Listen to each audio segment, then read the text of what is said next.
Às 10h26 hora local, sobre as águas cinzentas e frias do Mar de Azov no inverno, um UAV Lut ucraniano avançava a baixa altitude, em direção a um alvo que a Rússia não podia dar-se ao luxo de perder. Não era uma base, nem um depósito de munições, mas sim um avião Il-38N. Esta é a única plataforma que a Rússia ainda opera no Mar Negro, capaz de detectar o novo tipo de armamento da Ucrânia. 6 horas antes, imagens de satélite mostraram que a equipe técnica de terra tinha removido as coberturas dos motores. O Il-38N estava sendo preparado para descolar. Segundo o cronograma, o avião estaria pronto para voar às 13 horas.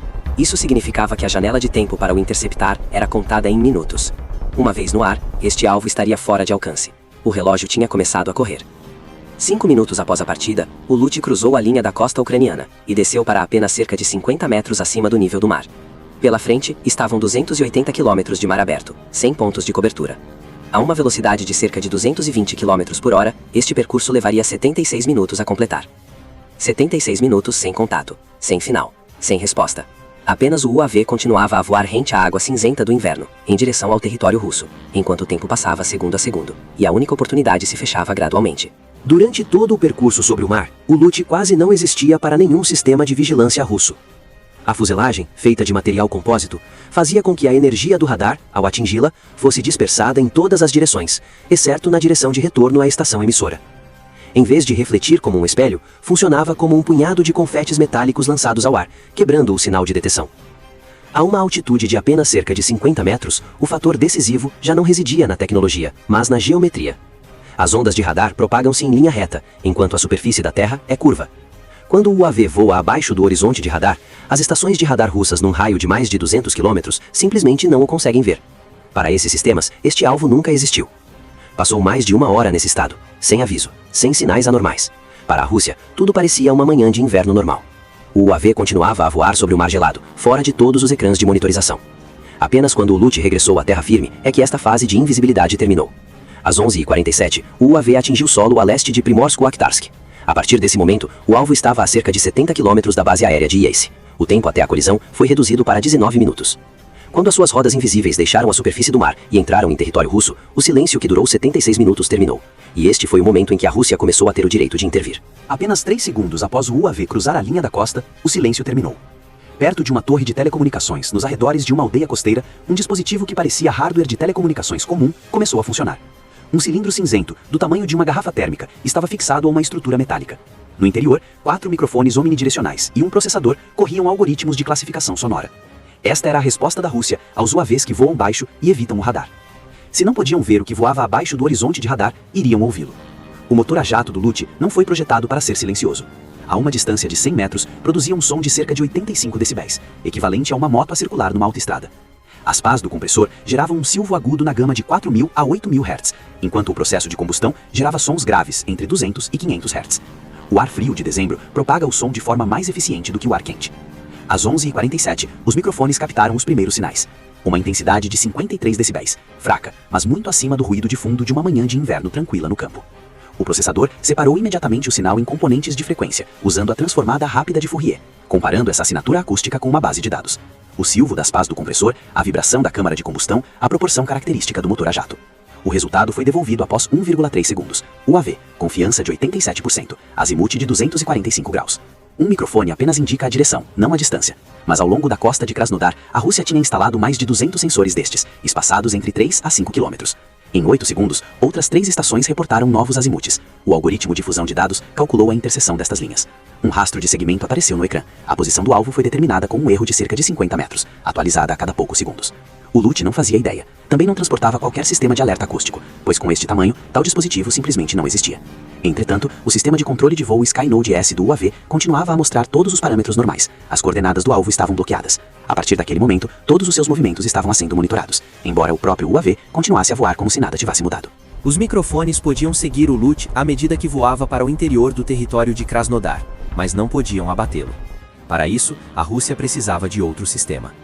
Às 11h52, 5 minutos após a rede acústica detectar o UAV, os dados de segmento foram transmitidos para uma bateria Tor M2, posicionada perto de Starovskaya, a cerca de 18 km da posição do alvo, totalmente dentro do alcance operacional deste sistema. Teoricamente, o Lut estava numa situação sem saída. O Thor M2 é um sistema de defesa aérea de curto alcance, projetado precisamente para lidar com tais ameaças. A bateria transportava 8 mísseis num chassi de lagartas, e o radar podia seguir simultaneamente dezenas de alvos. O comandante da bateria recebeu as coordenadas do alvo com uma precisão de cerca de 50 metros. Ele rodou o radar de controle de tiro para a direção indicada e começou a busca. O ecrã continuava vazio. O problema residia no ângulo de elevação. O radar do Thor M2 precisa de olhar para o alvo com um ângulo mínimo de cerca de 1,5 graus acima do horizonte. Se for inferior, as reflexões do solo ofuscam o sinal de retorno. As ondas de radar que batem no relevo criam inúmeros ecos falsos que o processador não consegue distinguir do alvo real. Este sistema foi projetado para detectar aviões e helicópteros a voar a centenas de metros de altitude, não um UAV a deslizar a 30 metros. A uma distância de 18 km, um alvo a voar a essa altitude situa-se num ângulo de elevação de apenas 0,1 graus, quase coincidindo com o horizonte. O radar estava olhando diretamente para o ruído do solo, e o LUT estava enterrado nele. O comandante calculou rapidamente. Para que o radar pudesse ver o alvo a 30 metros de altitude, o UAV teria de entrar num raio de cerca de 1,2 km. A uma velocidade de quase 180 km por hora, o LUT estaria nessa janela apenas cerca de 20 segundos. Mas a sua trajetória de voo não apontava diretamente para a bateria. O UAV estava a voar em transversal, seguindo para nordeste. Os dados acústicos continuavam a ser atualizados, mostrando que o rastro passaria a cerca de 4 km da posição do Thor M2, nunca entrando na zona onde o radar poderia bloquear o alvo. Às 11h57, o UAV tinha saído completamente da área de operações. No ecrã do radar, o céu continuava a ser apenas manchas de ruído e terra gelada. O LUT voou abaixo do radar, literalmente. Nessa altura, estava a apenas cerca de 47 km da base de Eisk, com menos de 12 minutos antes de atingir o alvo. Mas o LUT não era a única coisa que se movia no céu naquele momento. Mesmo antes de o UAV cruzar a linha da costa, outra ameaça tinha sido mobilizada. A cerca de 40 km para oeste, um UAV de interseção Geran 2 tinha descolado de uma zona perto de Temryuk, às 10h50. De acordo com os procedimentos de alerta russos, sempre que o alerta de satélite indica uma atividade de lançamento da Ucrânia, meios de interseção armados são enviados para a patrulha aérea. A partida do LUT da pista em Zaporizhia ativou essa cadeia de alertas. O Geran 2 já estava no ar antes de o alvo chegar à costa. Mas este não era um Geran comum. Na parte dorsal da fuselagem, na junção entre a asa em delta e o compartimento do motor, havia algo que não pertencia a um UAV de ataque unidirecional. Um míssil antiaéreo de lançamento de ombro 9K333 Verba, montado num tubo de lançamento modificado, fixado por suportes de alumínio aparafusados diretamente à estrutura. A Rússia tinha transformado um UAV suicida numa plataforma de defesa aérea voadora. Tosca, improvisada, mas capaz de operar. O peso adicional do sistema Verba reduzia significativamente o tempo de voo. O tempo de permanência no ar caiu de mais de 4 horas para cerca de 90 minutos. O sistema de controle do míssil não funcionava com um simples botão. O operador tinha de enviar comandos através de uma rede de comunicações intermediária, abrir a tampa de proteção do sensor, alinhar o UAV e só então ativar o disparo. Quando o LUT atingiu terra firme às 11h47, o Geran já voava há quase 1 hora e tinha apenas cerca de 30 minutos de combustível. Recebeu os dados de segmento acústico. Alvo no azimuth 0,95 graus, a 38 km, voando para nordeste. O operador ajustou o curso, desceu para cerca de 600 metros de altitude e começou a busca. O tempo estava esgotando-se para ambos os lados. Encontrar um UAV a voar a 30 metros de altitude entre canais e campos não é o mesmo que detectar um avião num céu limpo. O sensor infravermelho do Verba precisa de um contraste térmico nítido. Contra o céu frio, o fluxo de gases quentes do escape destaca-se. No solo de inverno, tudo se torna muito mais complexo. A terra gelada, os campos lavrados e os telhados metálicos criam um mosaico térmico caótico. Durante 6 minutos, a câmera apenas registrou campos áridos, filas de árvores e um canal escuro. A rede acústica detectou o objetivo numa elipse afastada de 400 metros, mas isso não era suficiente para um plano de tiro. Quando o canal acabou, o LUT foi forçado a subir. Nesse instante, tudo isso mudou. Às 12h07, o UAV elevou-se a cerca de 80 metros, para superar um pico. Tinha apenas mais segundos. O escape dele visível no fundo cinza. A câmera do Geran capturou o alvo perfeitamente. A sequência de comandos foi enviada. A tampa do sensor abriu-se. O UAV de interseção inclinou a fuselagem, alinhando-se com o azimuth. O sensor de 3 canais do Verba bloqueou o alvo instantaneamente. Não eram iscas térmicas, nem reflexos. Era um motor real. O comando de disparo foi transmitido. O motor do míssil ignitou, gerando uma aceleração de dezenas de vezes a força da gravidade. O míssil deixou a plataforma a uma distância de cerca de 7,2 km, lançando-se sobre o alvo. Mas o LUT não tentou qualquer manobra invasiva. Não sabia que um míssil tinha acabado de ser disparado. O sistema de controle de voo limitou-se a executar o próximo ponto de navegação programado, mergulhando para o terreno mais baixo atrás da crista. O míssil manteve o bloqueio, sendo forçado a mergulhar também. A baixa altitude, a espoleta magnética teve dificuldade em distinguir o alvo de objetos metálicos e do relevo abaixo. Quando a ogiva detonou, não foi sobre o UAV, mas sobre um trator abandonado no leito de um ribeiro seco. A explosão fez estremecer o chão. Estilhaços espalharam-se pelo campo. O LUT, algumas dezenas de metros à frente, apenas oscilou com a onda de choque e continuou seu voo.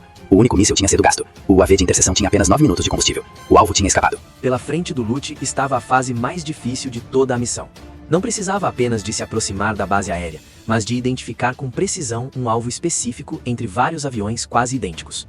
No pátio de estacionamento estavam dezenas de fuselagens cinzentas, com as mesmas asas altas, os mesmos 4 motores turbohélices e a mesma silhueta geral.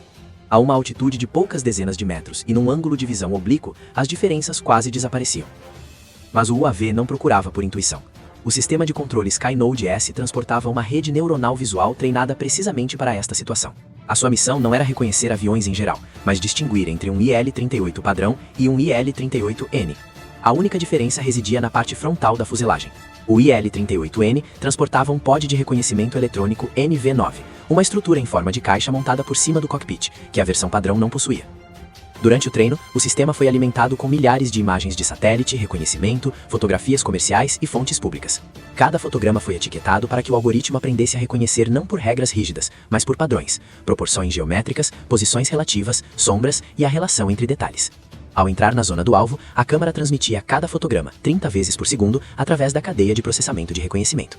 Primeiro, identificar o avião de 4 motores e asa alta. Depois, a forma do nariz. Finalmente, procurar a estrutura em caixa por cima do cockpit.